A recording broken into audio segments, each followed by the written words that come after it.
lettre à l'église de Pergame. Donc, au chapitre 2, verset 12. Écrit à l'ange de l'église de Pergame. Voici ce que dit celui qui tient l'épée aiguë à deux tranchants. Je connais tes œuvres et l'endroit où tu es établi, là se trouve le trône de Satan. Tu es fermement attaché à mon nom et tu n'as pas renié la foi en moi, même durant les jours où Antipas, mon témoin fidèle, a été mis à mort chez vous, là où Satan est établi. Mais j'ai certaines choses contre toi. Tu as là des gens attachés à la doctrine de Balaam, qui enseignait à Balak à tendre un piège aux Israélites pour qu'ils mangent des viandes sacrifiées aux idoles et se livrent à l'immoralité sexuelle. Ainsi, toi aussi, tu as des gens attachés de la même manière à la doctrine des Nicolaïtes. Repens-toi donc, sinon je viendrai bientôt à toi, et je te combattrai avec l'épée de ma bouche. Que celui qui a des oreilles écoute ce que l'Esprit dit aux églises. Au vainqueur, je donnerai à manger de la manne cachée, et je lui donnerai un caillou blanc. Sur ce caillou est écrit un nom nouveau que personne ne connaît, si ce n'est celui qui le reçoit. Intéressant ce texte, hein? Un peu mystérieux aussi. Hein? L'église de Pergame, en fait, c'est l'église du mélange. C'est comme ça qu'on peut la qualifier, du mélange du pur et de l'impur. On mélange le saint et le profane, la lumière et l'obscurité. Quand on a cette toile de fond, vous allez voir, ça va s'éclairer petit à petit. Pergame, il faut faire un peu d'histoire pour comprendre tout ça, pour resituer ces lettres dans le temps où elles ont été écrites, pour comprendre la projection qu'elles ont encore jusqu'à aujourd'hui. C'est pour ça qu'elles sont toujours utiles pour nous aujourd'hui. Pergame était une grande ville située à 80 km au nord-est de la ville de Smyrne qu'on a vue la semaine dernière, dans la province de la Mysie. L'origine de la ville de Pergame, ça se perd dans la nuit des temps. Aujourd'hui, il ne reste plus qu'un petit village, Bergama. Bien sûr, vous voyez, tout ça, ça se trouve en circuit, à l'ouest de la Turquie. Cependant, l'histoire de Pergame a été riche en événements divers. Au IVe siècle avant Jésus-Christ, Alexandre le Grand en a pris possession et Lysimaque, un de ses généraux, a choisi cette ville pour y déposer la fortune d'Alexandre. Parce qu'Alexandre était un pillard comme tous les conquérants. Et sa fortune colossale s'élevait à 9000 talents d'or. Je ne sais pas si vous imaginez. Un talent, ça fait 20 kilos, à peu près. Je ne sais pas si vous voyez. Colossale la fortune.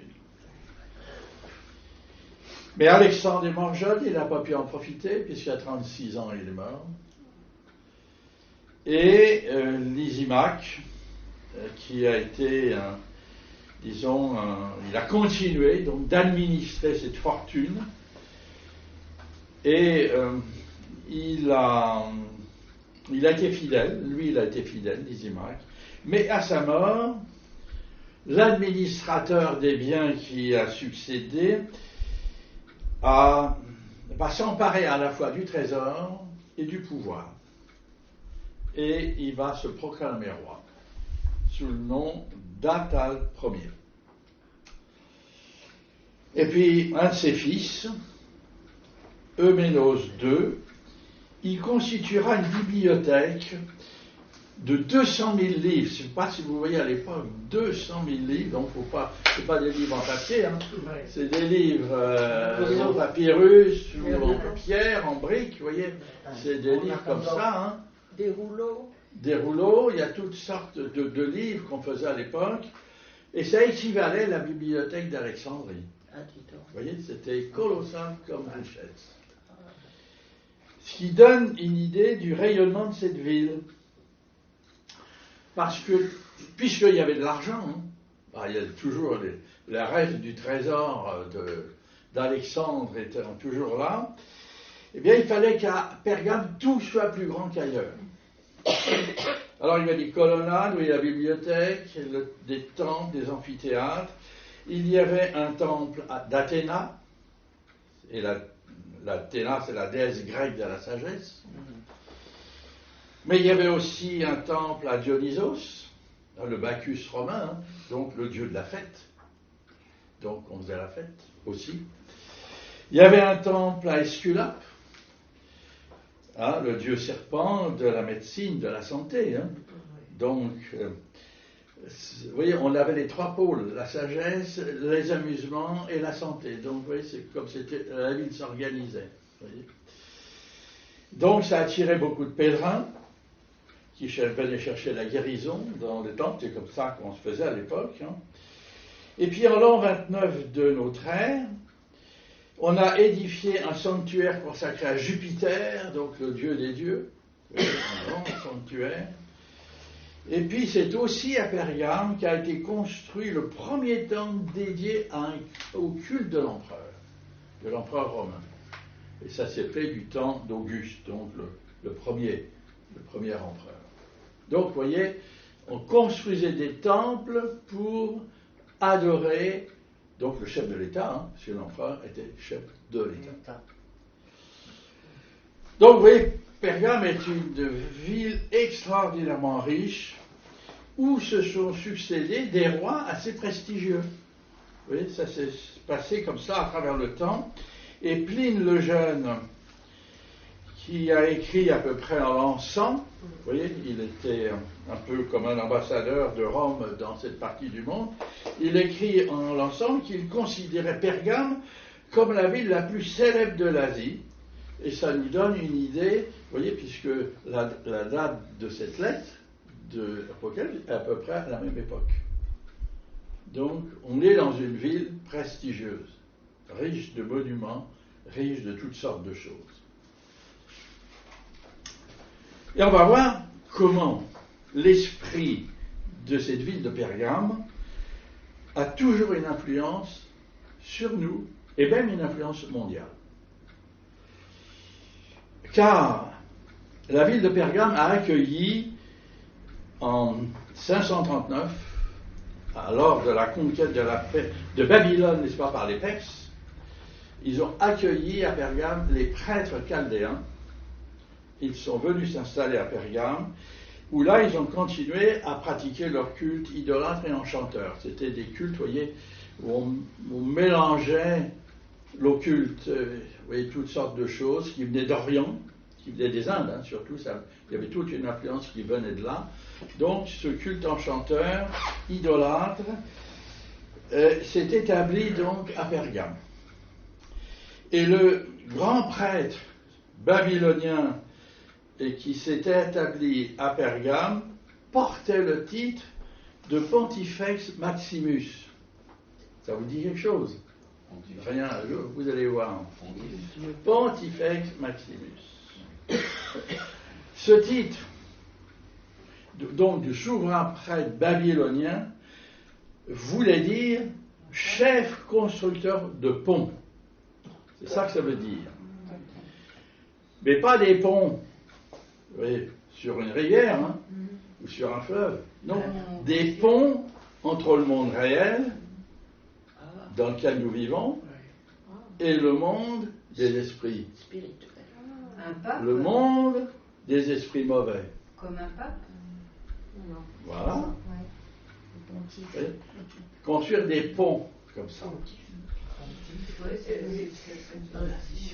Vous voyez, d'où découle le titre, bien sûr, de souverain pontife. En 133, avant Jésus-Christ, devant la menace des Romains, le roi de Pergame, Attale III, va léguer son royaume et son titre aux Romains. Vous voyez, il ne va pas y avoir de bagarre, il ne va pas y avoir de guerre. Ce roi lègue, donne donc aux Romains, et le royaume va devenir la province d'Asie, et son titre de Pontifex Maximus, les empereurs de Rome vont le prendre pour eux. Ils vont se l'attribuer. Comme ça aussi qu'on prenait le pouvoir sur une région, hein. C'est comme ça. Alors à Rome, le titre de Pontifex Maximus voulait dire, ça s'est transformé un peu, le gardien et protecteur des ponts sur le Tibre, c'est-à-dire le fleuve côtier qui traverse Rome. Et en réalité, ce titre voulait dire que les empereurs étaient les gardiens et les protecteurs de la ville de Rome, si importante pour l'Empire, parce que c'est cette ville qui avait créé l'Empire, et tout l'Empire fonctionnait pour la ville, et la ville faisait vivre tout l'Empire. Vous voyez, il y avait tout un grand équilibre comme ça.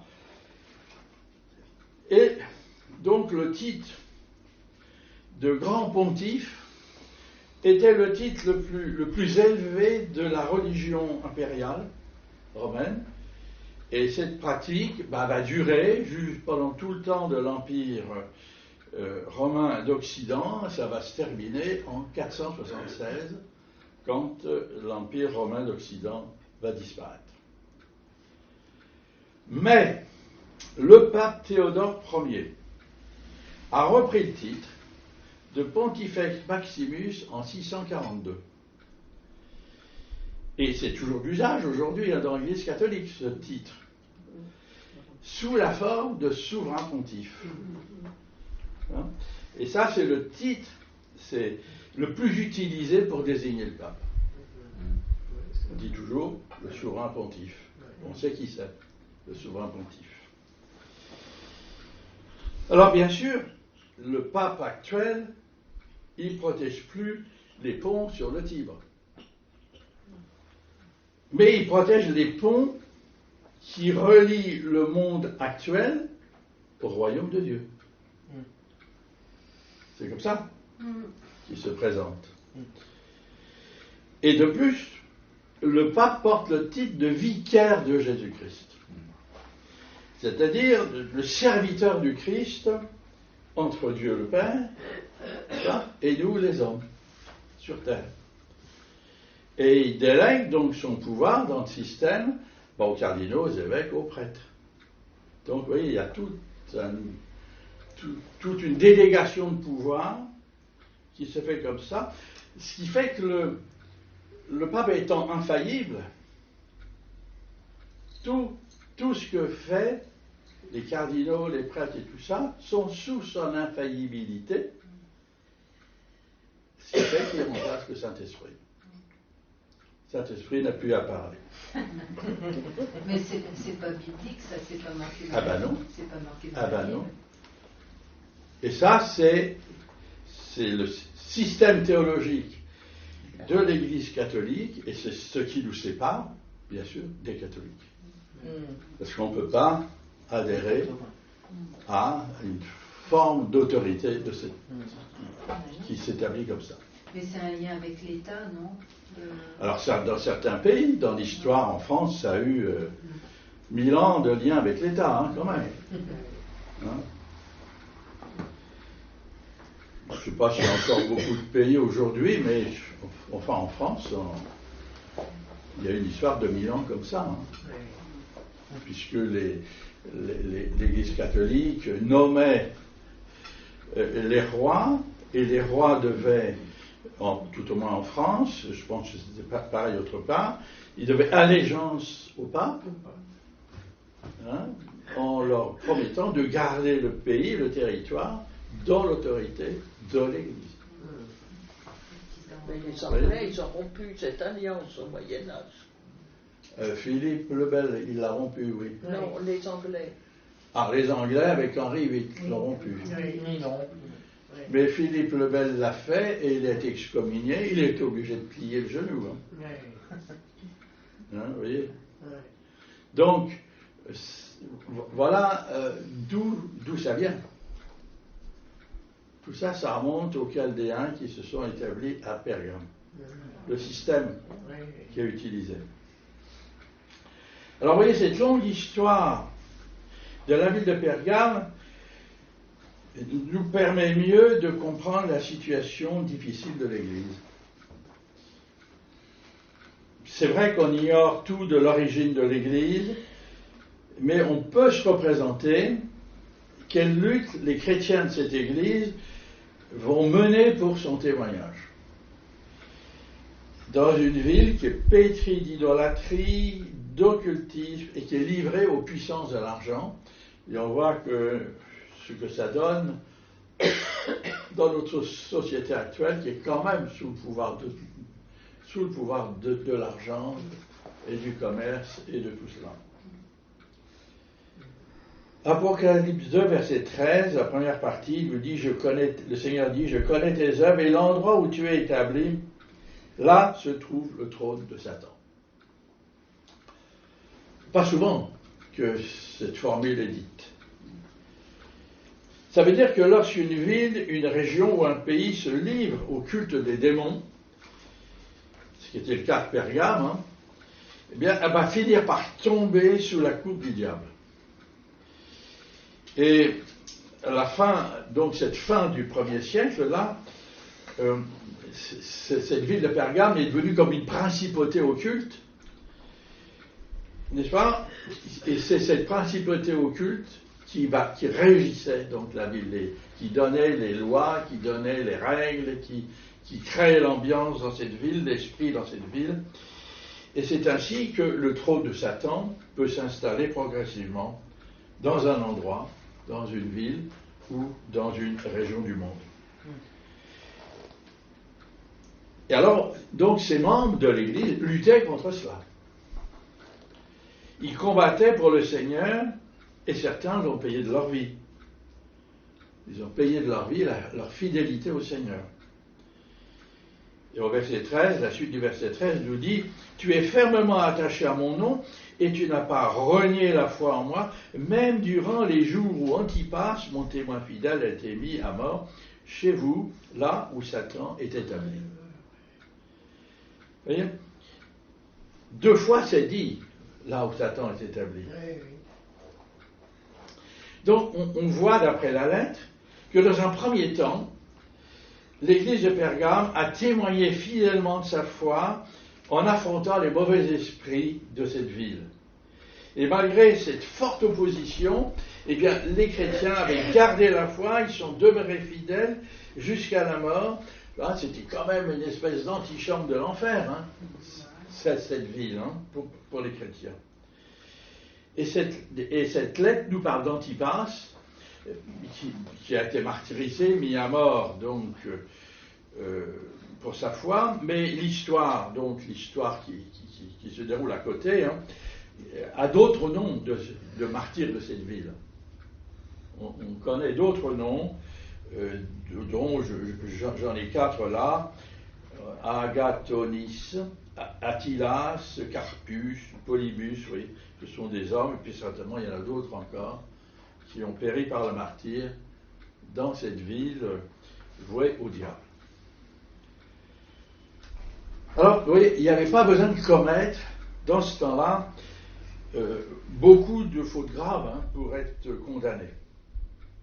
Il suffisait de refuser de s'incliner devant la statue de César, dans le fameux temple, parce qu'il y avait une statue devant, c'était comme ça, puis la police de l'époque se mettait devant, et puis vous obligeait tous les passants à s'incliner devant et d'aller verser un peu de parfum, là, dans le brasero, c'était comme ça.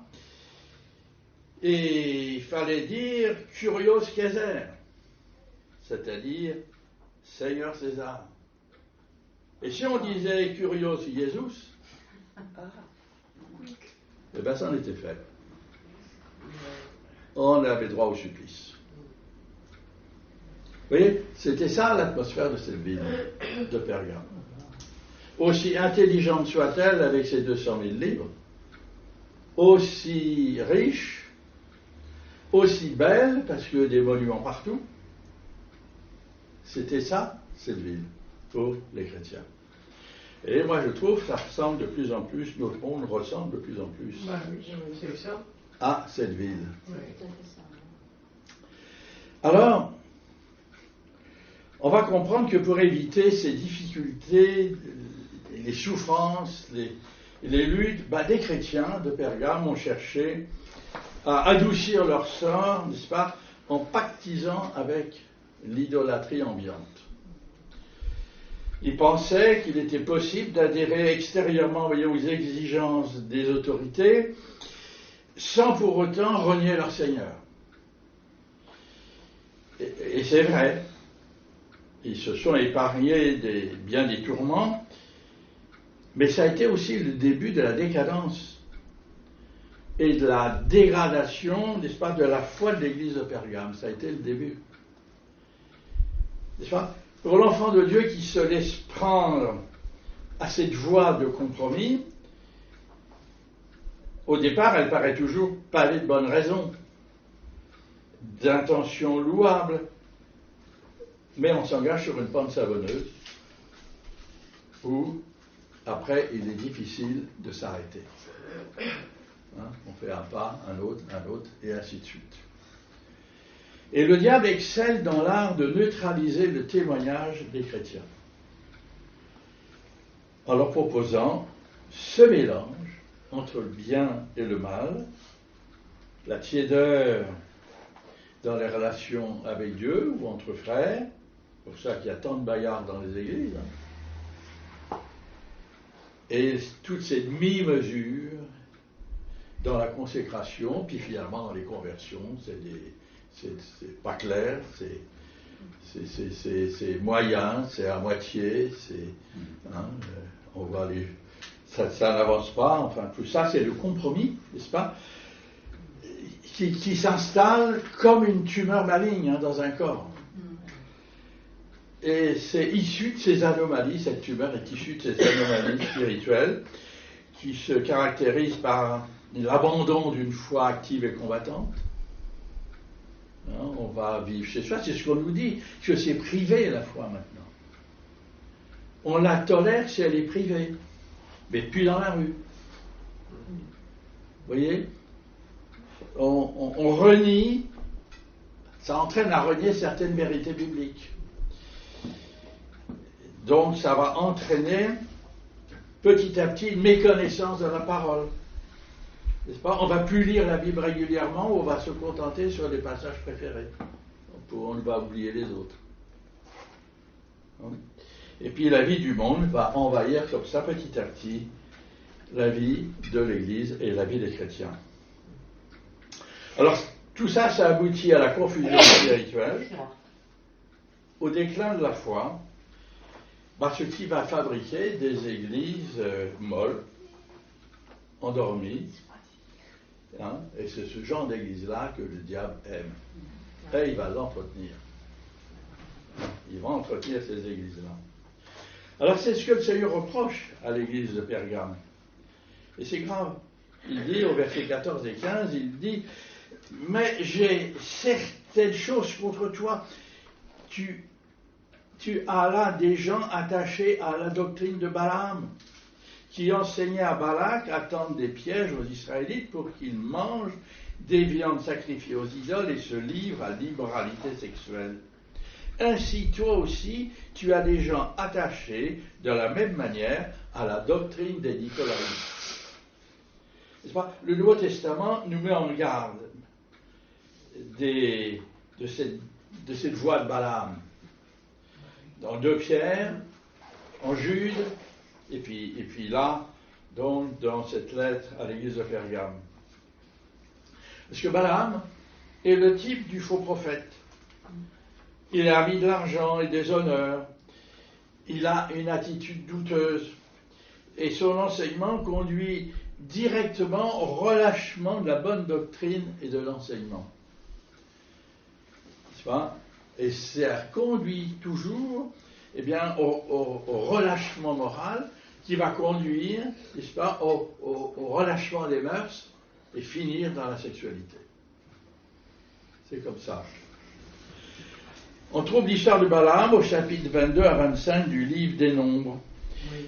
Là où Balak, qui était le roi de Moab, qui lui était trop faible pour attaquer Israël, les Israélites qui traversaient son territoire pour aller dans la terre promise, ce roi Balak va appeler Balaam pour maudire les Israélites, et comme il n'y arrive pas, c'est parfois amusant à lire, il n'y arrive pas, alors, parce que l'Éternel s'oppose, et l'Éternel lui met dans la bouche des paroles de bénédiction.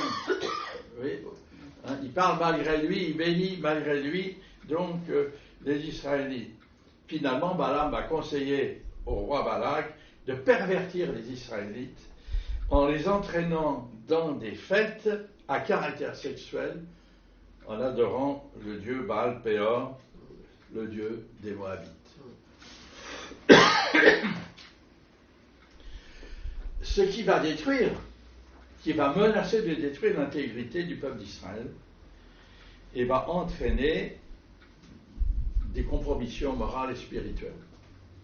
Il faut lire tout cela, parce qu'après, il y a une remise en ordre qui va faire, je crois, 20 à 25 000 morts. Une remise en ordre sérieuse du peuple. Alors, cette tactique est toujours utilisée par le diable, n'est-ce pas, quand une église résiste à ces attaques qui viennent de l'extérieur. Parce que là, on a, dans ce qui est décrit jusque-là, ce sont des attaques qui viennent du monde extérieur. Mais quand la compromission rentre dans l'Église, là, c'est à l'intérieur que ça se passe. Ce sont des attaques intérieures, et ça, sont bien plus dangereuses que les attaques extérieures. Car une Église, n'est-ce pas, qui perd sa sainteté, qui l'a perdue, eh ben, elle ne vaut plus grand-chose aux yeux de Dieu. Et puis, il la laisse courir comme un club, hein, comme n'importe quel club, jusqu'à son interdiction, si elle ne se repent pas. Alors, on a aussi une interprétation, vous voyez, des lettres aux 7 églises de l'Apocalypse, qui nous dit, ce n'est pas faux, hein, que ces 7 récits balayent toute l'histoire de l'Église, de sa création, jusqu'à son enlèvement. Et dans cette interprétation, c'est celle que nous a fait Stéphane il y a 2 ou 3 ans, hein, dans cette interprétation, l'Église de Pergame nous situerait donc à l'Église d'État, à cette étape-là de l'Église d'État, n'est-ce pas, qui s'est formée par l'édit de Milan en 313, n'est-ce pas, quand l'empereur Constantin se convertit et décide que le christianisme serait la religion de l'Empire, eh bien, il va convoquer en 325 le concile de Nicée, le premier grand concile, pour établir en fait le credo de l'Église, parce qu'il fallait l'organiser, cette Église qui n'y était pas, hein, maintenant qu'elle est Église de l'Empire, donc vous voyez, il faut que ça fonctionne comme l'Empire. Donc on va l'organiser avec le credo, avec les pratiques cultuelles, et c'est à ce moment-là que à Nicée va commencer le mélange avec les chrétiens fidèles qui ont souffert des persécutions, parce que tout de suite avant, il y avait la persécution de Dioclétien qui a duré 12 ans, hein, et c'est tout, 2 ans après à peu près, 2-3 ans après, on a Constantin qui lui met fin aux persécutions, aux martyrs. Vous voyez, tout ça, c'est frais, ça s'enchaîne. Et donc, il y a ces chrétiens d'une part qui ont gardé la foi et qui ont été martyrisés. Il paraît même dans les récits qu'il y en a, il leur manquait des membres et tout ça. Hein. Ils étaient là en montrant leurs blessures et tout ça, en disant que eux, ils avaient lutté par la foi, alors que plein de gens arrivaient intéressés par cette nouvelle religion d'État, mais qui n'étaient pas chrétiens, qui faisaient semblant d'être chrétiens, et qui sont rentrés dans ce concile, et qui ont fait partie de l'Église, par la volonté de l'empereur. Vous voyez? Et donc c'est comme cela que les pratiques, des mauvaises pratiques, en fait c'est les pratiques des religions païennes que ces gens ont apportées avec eux, qui petit à petit, avec les siècles, sont établies dans l'Église officielle. Alors, par exemple, la prière pour les morts. On a l'adoration des anges, des saints. Les vêtements ecclésiastiques. On n'a pas de vêtements. L'extrême onction. Bon, vous voyez, le purgatoire, le culte marial. Et certains, comme le culte marial, ça va mettre des siècles à mijoter. Le culte marial, le culte de Marie. Tu vois, ça va apparaître, ça va disparaître, ça va revenir. Vous voyez, et ça va s'instaurer comme ça.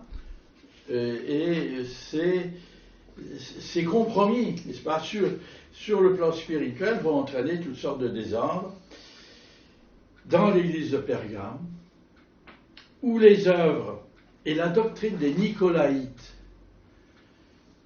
que ceux d'Éphèse avaient rejeté, est admise à Pergame. Et cette doctrine des Nicolaïtes n'est plus ni moins que la doctrine de Balaam. On mélange, n'est-ce pas, le pur et l'impur, n'est-ce pas, le saint et le profane, et ainsi de suite. C'est ça la doctrine des Nicolaïtes. Alors, il n'y a pas d'autre solution que de se repentir. Alors, au verset 16, le Seigneur dit, « Repens-toi donc, sinon je viendrai bientôt à toi et je te combattrai avec l'épée de ma main. » Alors, dans le cas des chrétiens et des églises qui vivent dans le compromis, le seul moyen d'en sortir, c'est de reconnaître ses erreurs, ses mauvaises pratiques, ce qui souvent est difficile parce que ça demande beaucoup d'humilité. Puis ensuite se repentir sincèrement pour se libérer des entraves, et des compromissions, parce que c'est des... Et puis, les compromissions sont bien sûr spirituelles, mais elles sont aussi intellectuelles, elles sont aussi morales. Elles ne sont pas que spirituelles.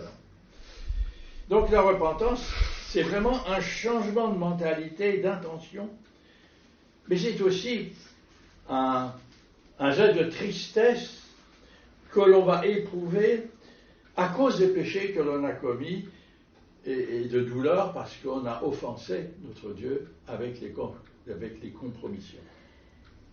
Oui, la repentance, c'est tout cela à la fois.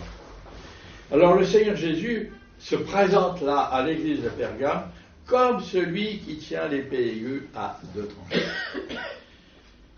Il n'est pas question que lui, il va juger la compromission. Il ne va pas l'accepter. Parce que c'est l'épée de l'esprit. C'est cette parole de Dieu, comme il le dit là, comme ça nous est dit en Hébreux 4, versets 12 et 13.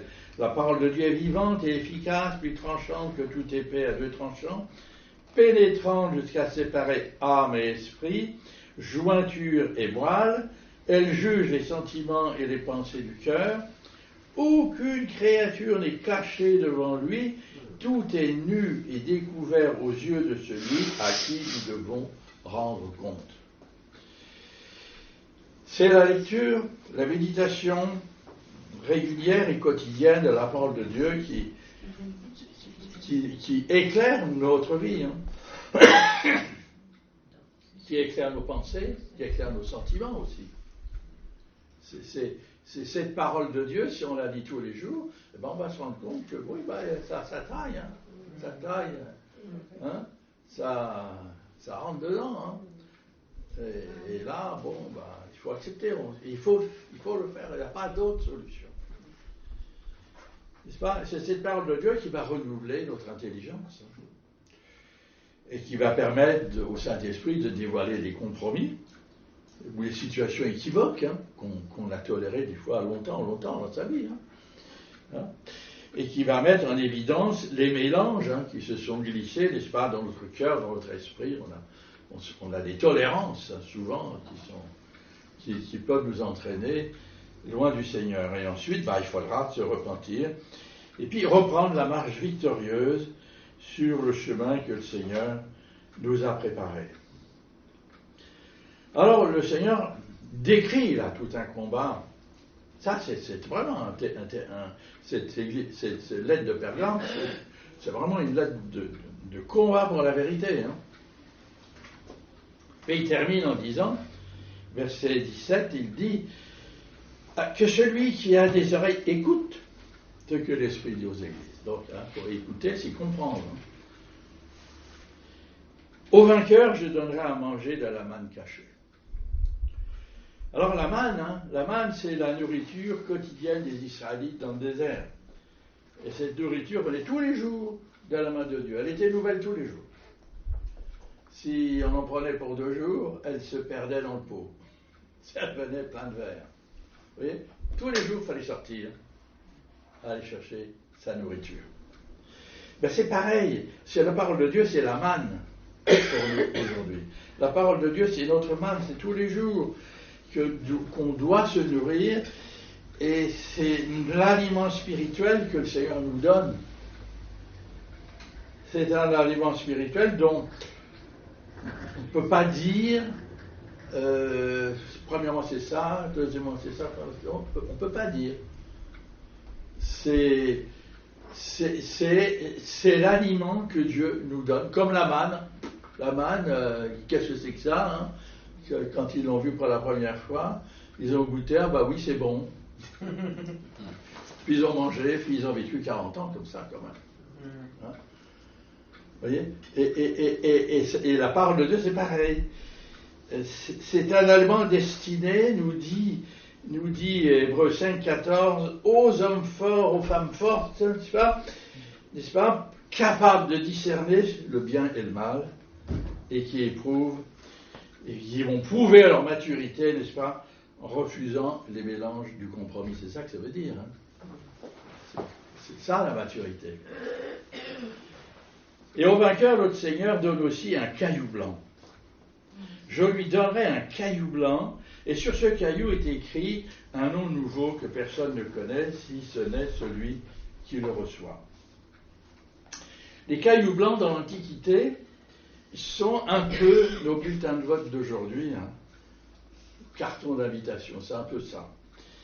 Lors d'un jugement dans les tribunaux de grecs ou romains de l'époque, il y avait des cailloux noirs et des cailloux blancs. Les jurés avaient ça à leur disposition. Alors s'il sortait les cailloux noirs, c'est qu'il était condamné, l'accusé. S'il sortait des cailloux blancs, il était gracié. C'est ça que ça voulait dire.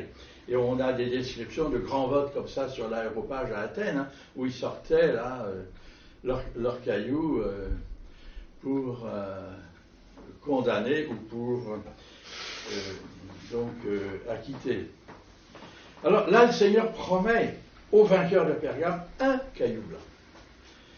Le Seigneur approuvait donc devant tous la résolution donc des Bergamites, je pense, comme on dit, des chrétiens de Bergame, qui avaient tourné le dos au mélange. Ils avaient peut-être goûté, ils avaient peut-être glissé, mais ils avaient tourné le dos. Maintenant, ils marchaient complètement pour le Seigneur. Et les cailloux blancs étaient aussi utilisés par les maîtres des cérémonies, vous voyez, dans les banquets, pour vous placer. Vous aviez votre nom, le caillou blanc, il y avait votre nom, donc vous savez que c'était là qu'il fallait manger. Hein. On n'a pas attendu l'organisation des festins d'aujourd'hui pour les faire. Hein. Ça s'est toujours fait comme ça. Vous voyez ? Et ça, c'est l'image du banquet que le Seigneur nous réserve dans les cieux. Vous voyez ? À la salle, on aura un caillou blanc qui nous sera donné. Avec notre nom. Hein ? Avec notre nom. Et là, on découvrira notre nom. Notre nom céleste. Là, on ne sait pas si c'est notre nom. Pourquoi ? Parce que c'est écrit un nom nouveau. Un nom nouveau ? Pour qui ? Pour qui le nom nouveau ?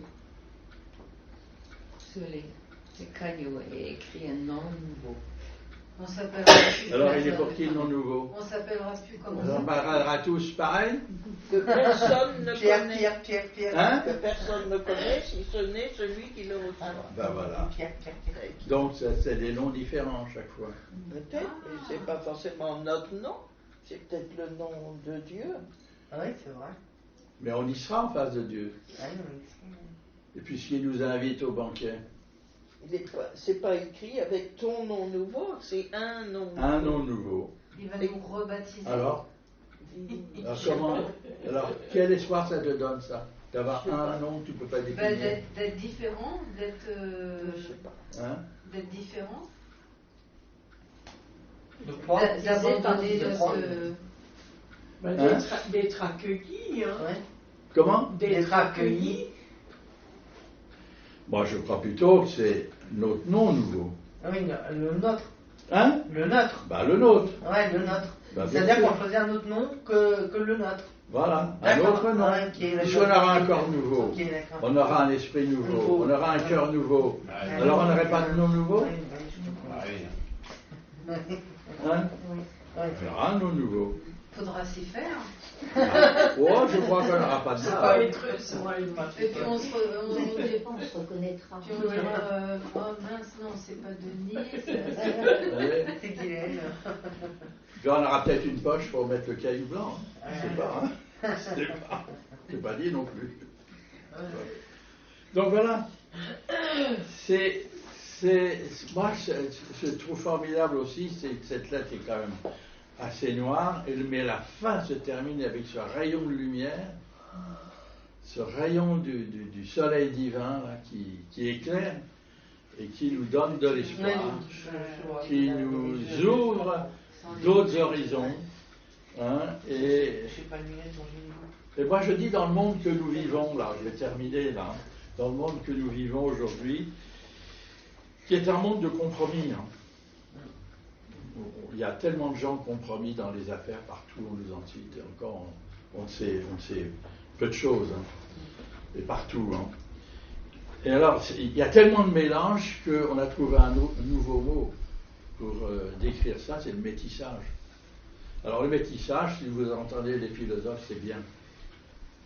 Mais en fait, beaucoup de compromissions sont dans le métissage. Vous voyez, il y en a qui rêvent de réunir les cultes monothéistes en un seul culte. Et ça s'est déjà fait. Il y en a même qui ont fait les plans de... quand Notre-Dame brûlait, ça sonnait derrière cette idée-là du monothéisme. Il fallait écouter un peu tout ce que ces gens disaient. Avec les musulmans, par exemple? Peut-être pas, on n'a pas mis les musulmans encore au premier plan, mais... Ben, c'est monothéisme. Oui, mais je sais, mais il y avait ça. Il y avait ceux qui étaient chrétiens, bons catholiques et bons chrétiens, qui étaient clairs, mais tous les autres, non. C'est le bâtiment qui représente un peu tout. Toute l'histoire, tout le mélange, tout ça. Et c'est pour ça qu'il faut le garder, le sauvegarder. C'est pour ça qu'il a une image dans le monde. C'est ces gens-là qui ont dit ça. Ils n'ont pas de cœur froid. Hein? Ils n'ont pas de cœur froid. Ouais. Alors, on est dans ce monde-là, du syncrétisme. Vous voyez, le syncrétisme. On peut se réunir, et, chacun avec sa part de singularité, mais on se mélange. C'est l'œcuménisme. Hein? C'est l'œcuménisme. Voilà. On a chacun, on se mélange, et on édulcore tout ce qui peut nous séparer, tout ce qui peut faire aspérité. Donc il ne reste plus grand-chose. Vous voyez? Et on est dans ce monde-là. On est là. Alors il faut qu'on sache se garder, n'est-ce pas, de ces tentations.